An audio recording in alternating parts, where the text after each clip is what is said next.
L'article 21 n'est pas nécessaire pour répondre aux inquiétudes pointées par le président de la République le 2 octobre. Les catégories problématiques d'enfants que cherche à viser l'article 21 sont en fait déjà traitées par les lois en vigueur qu'il suffirait d'appliquer correctement. Ces catégories sont, premièrement, les enfants déclarés instruits en famille ne recevant pas ou peu d'instruction, ou encore une instruction qui, dans certaines matières ou certaines thématiques, viendrait en opposition avérée aux valeurs de la République. Pour cela, la loi y répond déjà.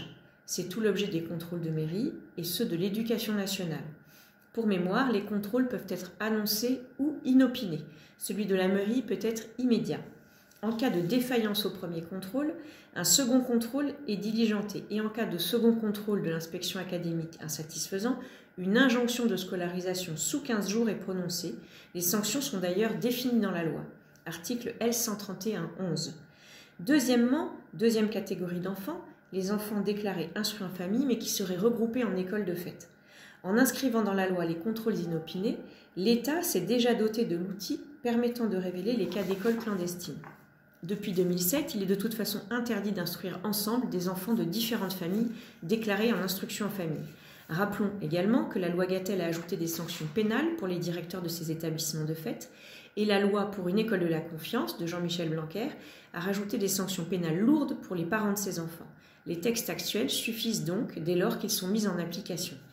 De plus, messieurs Blanquer et Darmanin ont à plusieurs reprises évoqué ces derniers mois des cas d'écoles clandestines fermées en 2019 et en 2020, faisant par là même la démonstration que les outils et l'arsenal législatif existent bel et bien pour détecter ces écoles de fait et pour scolariser les enfants concernés, qu'ils soient d'ailleurs instruits en famille ou non. L'article 21 n'est assurément pas nécessaire. Troisièmement, troisième catégorie d'enfants, les enfants déscolarisés, c'est-à-dire retirés de l'école par leurs parents, mais non déclarés comme instruits en famille.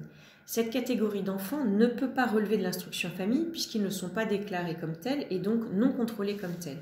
Ces enfants tombent sous le coup de l'article de loi qui régit l'absentéisme scolaire, l'article L131-8. C'est bien au ministère de l'Éducation nationale, aux établissements scolaires, de prendre leurs responsabilités pour suivre ces enfants qui d'ailleurs, du fait de leur période de scolarisation, ont un INE, sont connus des services de l'éducation nationale.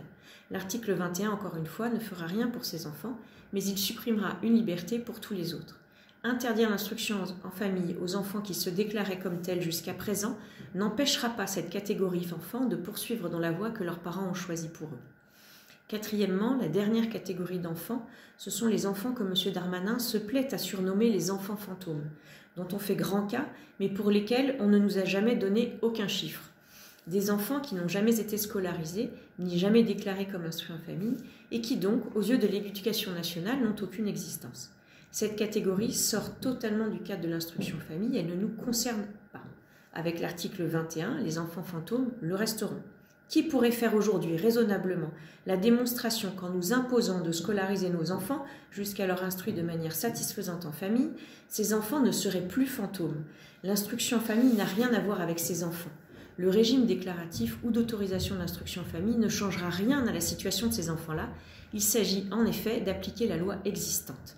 Dans tous ces cas, minoritaires rappelons-le, l'article 21 n'apporte aucune solution.